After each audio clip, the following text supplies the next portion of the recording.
नमस्कार। आप सब सुन रहे हैं शिव कथा सावन के पावन महीने में।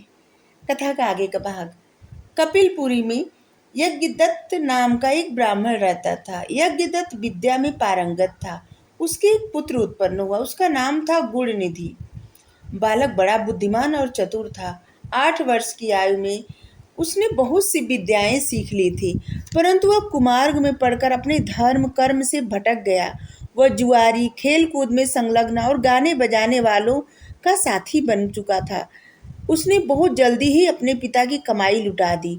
उसकी माता उसे रोकती थी, परंतु प्रेम के कारण उसके संबंध में उसके पिता को कुछ न बताती थी। पुत्र चाहे कितना भी बुरा हो, परंतु माता कभी उसका बुरा नहीं चाहती। यज्ञदत्त जब कभी भी घर आकर अपनी पत्नी से गुणनिधि के बारे में पूछता, तो इस समय गुणनिधि कहाँ है, तो सदा झूठ बोल देती और कह देती कि घर से बाहर गया हुआ है। वह कहीं स्नान आदि कर रहा होगा या देव मंदिर में बैठकर भगवान का पूजन कर रहा होगा, ऐसे बताती थी। यज्ञदत्त अपने पुत्र संबंध में इस प्रकार सदा अंधेरे में रहा करते थे और असली भेद न जानते हुए उसने गृह सूत्र के अनुसार गुणनिधि का विवाह भी करा दिया। विवाह हो जाने के पश्चात यज्ञदत्त की पत्नी सदा पुत्र को समझाती कि तुम्हारे पिताजी बड़े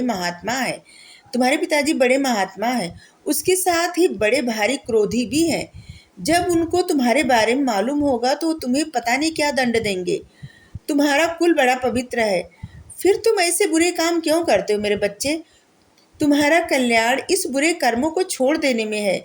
परंतु गुणनिधि को माँ के समझाने का कोई असर नहीं पड़ता था, कोई प्रभाव नहीं पड़ता था गुणनिधि पर। जब कभी भी यज्ञदत्त पत्नी से अपने पुत्र के बारे में पूछता तो वह बात बनाकर उसको टाल देती। आखिर कब तक?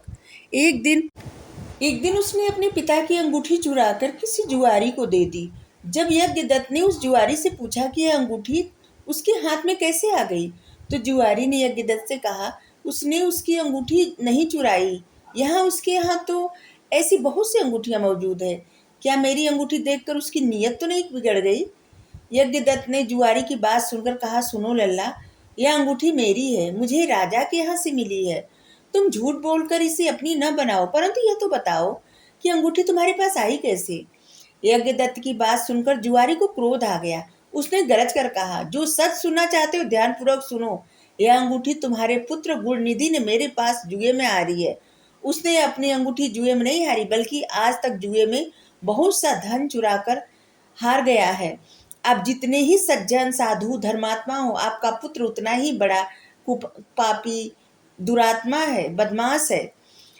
देखना इस बात का कि आप इतने बड़े विद्वान होते हुए भी आज तक पुत्र के करतूतों को जान नहीं सके।